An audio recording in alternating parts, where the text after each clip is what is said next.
दोस्तों, एक लड़की जो डीएम होती है और डीएम बनने के बाद से एक रिक्शा वाला उससे मिलता है और रिक्शे वाले से जैसे ही वो मिलती है उसे पता चलता है कि जिसने उसको तलाक दिया है, यानी कि जो उसका पति था उसके पहले, यानी कि एसडीएम बनने के बाद वो जो है अपने पति को तलाक दी थी, वही है। उसके सामने वो पैर पकड़ के माफ़ी मांगने लगती है और दोनों मिलते ही आपस में लगातार 24 घंटे तक करते रहते हैं, शारीरिक संबंध बनाने लग जाते हैं। तो आइए इस पूरी घटना के बारे में हम आपको बताते हैं और इसी बीच रिक्शे वाले की मौत भी हो जाती है। तो चलिए आज की इस पूरी घटना के बारे में जानते हैं।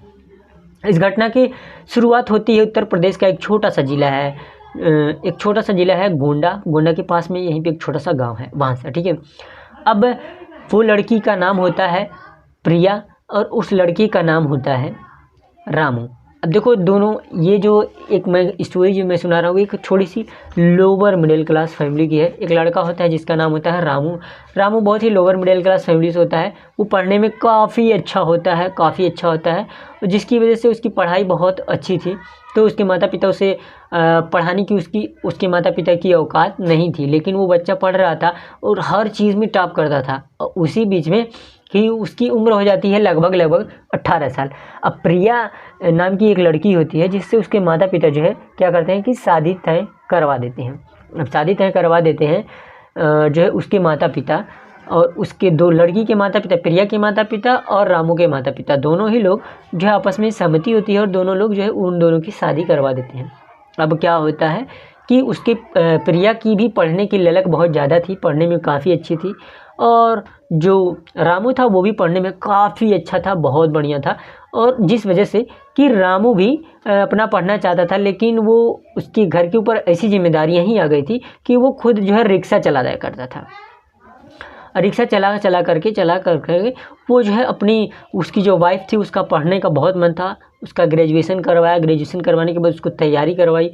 उसके घर वाले भी उसको सपोर्ट किया करते थे क्योंकि उसके घर वाले भाई उसके जो माता पिता थे वो इतने बूढ़े हो चुके थे कि अब वो काम करने के हालात में नहीं थे। तो इस वजह से वो अपना रिक्शा चला करके सारी चीज़ें कर करके जो है वो पढ़ाया अपनी पत्नी को। और वो जो अब मतलब जैसे उसका लाइफ था, उसका एक ड्रीम था कि मुझे आईएएस अधिकारी बनना है, एसडीएम बनना है, डीएम बनना है। तो उसका पति भी पढ़ने में बहुत अच्छा था, तो क्योंकि वो पढ़ाई को काफ़ी ज़्यादा सपोर्ट करता था, इस वजह से अब रामू क्या करता है, उसे पढ़ाने लग जाता है, सब कुछ करता है। बहुत ही अच्छी चीज़ें होती हैं, बहुत अच्छी। और वो धीरे धीरे पढ़ने लगती है, पढ़ाने लगता है। ये भी धीरे धीरे उसकी जो है जॉब लग ही जाती है और वो आईएएस अधिकारी बन जाती है। आईएएस में क्या, उसका एसडीएम के पोस्ट पे उसकी जो है पोस्टिंग हो जाती है। अब एसडीएम साहिबा जब उनको गाड़ी मिल जाती है, नीली बत्ती मिल जाती है, घर मिल जाता है, सब कुछ जब मिल जाता है उनको, तो वो क्या करती है, उस अपने पति से थोड़ा कम बातें करती हैं क्योंकि भाई आईएएस अधिकारी बन चुकी थी। अब पति से बातें किया करती थी। पहले तो मोहब्बत बहुत ही अच्छी थी, धीरे धीरे सही हुई। अब दोनों में थोड़ी बहुत दूरियां बन गई क्योंकि वो अब दिन भर रिक्शे चलाया करता था और वो अपनी जो है अपना ड्यूटी निभाया करती थी एसडीएम की। धीरे धीरे सिलसिला बढ़ता गया, कुछ समय बीत गए कि तभी उनको किसी एक जो है पराये मर्द से मोहब्बत हो जाती है जो उनसे उच्च अधिकारी होता है। अब ध्यान से सुनना, उनसे उच्च अधिकारी होता है, ये सीन हो जाता है। अब उसके पति को इस बात की भनक भी नहीं थी।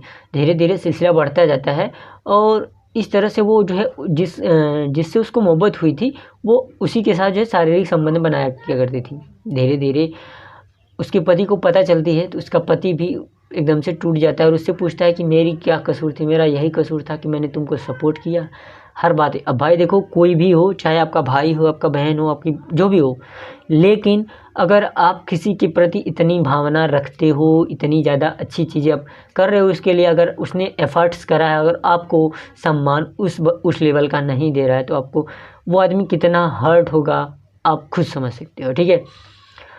अब रामू इस तरह से जो है उसको ऐसा करने लगता था और वो उसको किसी और से मोहब्बत हो गई थी। वो डायरेक्ट बोली कि क्या तुम्हारी औकात क्या है, मेरे सामने ऐसा वैसा जो भी था उसको खरी खोटी पूरी की पूरी सुनाई और उसको तलाक दे दी। अब तलाक देने के बाद से जिस अधिकारी से उसको मोहब्बत हुई थी उससे उच्च लेवल का था। उसके बाद से जब धीरे धीरे सिलसिला बढ़ते जाता है, जब वो अपने पति को छोड़ देती है उसके बाद से उसके साथ रहने लगती है। वो भी उसके साथ, जब उसका काम पूरा हो जाता है, शारीरिक संबंध उसका बना लेता है 3-4 महीने, उसके बाद वो भी इनको छोड़ देता है। जब इनको छोड़ देता है तब ये रोने लगती हैं और सोचने लगती हैं कि हमने रामू को क्यों छोड़ा, वो हमारे लिए इतना लॉयल था। सोचो। अब धीरे धीरे वो अपना रिक्शा चलाया जा रहा था और अपने गमों में डूबा हुआ था। अपने माता पिता के लिए तो जीना ही पड़ेगा, उसके लिए जीना भी मुश्किल था, नामुमकिन था। धीरे धीरे सिलसिला बढ़ता गया, टाइम बीतते गए। उसके बाद से क्या करता है, एसडीएम साहिबा जो है एक बार ऐसे ही जा ही रही थी अपनी कार से ही जा रही थी कि तभी वहाँ पे एक रिक्शा वाला मिलता है जिसका नाम रामू होता है। उसके बाद से वो रिक्शे वाले से मिलती हैं कि बोलती हैं मुझे वहाँ पर जाना है।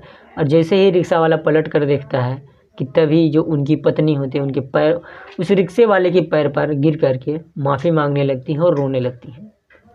अब रिक्शा वाला उन्हें उठाता है और उन्हें एक बात बोलता है कि मैं कल भी आपसे मोहब्बत करता था, आज भी आपसे मोहब्बत करता हूँ, आप जैसी भी हो मेरी थी हैं रहेंगी।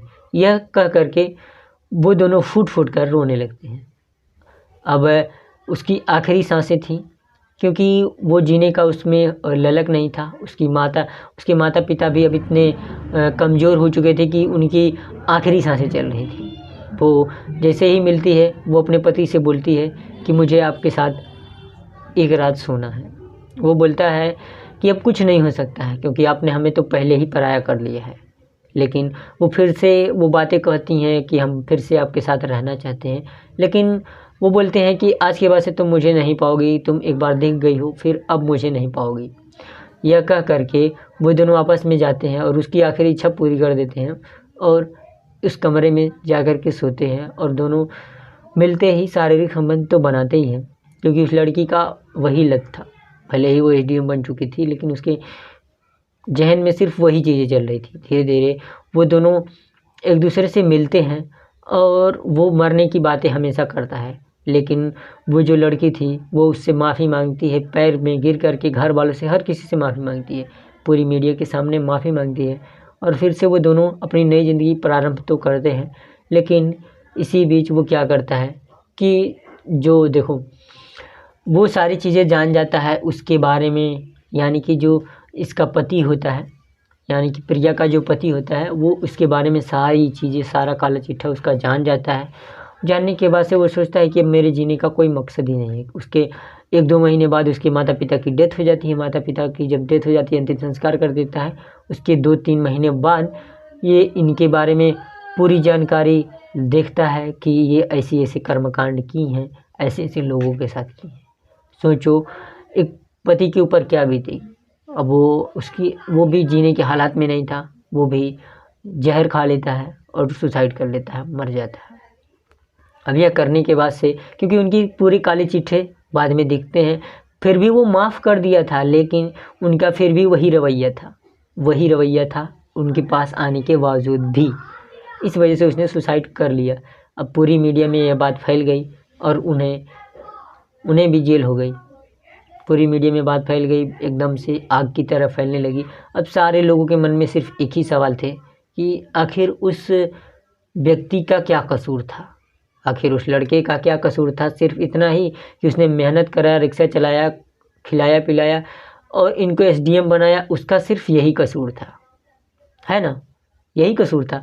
अब इस क्राइम पे आपकी क्या राय है कमेंट बॉक्स में कमेंट कर देना मेरे को। और जिस भी शहर से आप लोग देख रहे हो कमेंट बॉक्स में कमेंट करके बताना कि आप किस शहर से इस वीडियो को देख रहे हो। देखो दोस्तों, हमारा इस कहानी का सुनाने का मकसद आप लोगों को सिर्फ जागरूक करना है, किसी के दिल को ठेस पहुंचाना बिल्कुल भी नहीं है।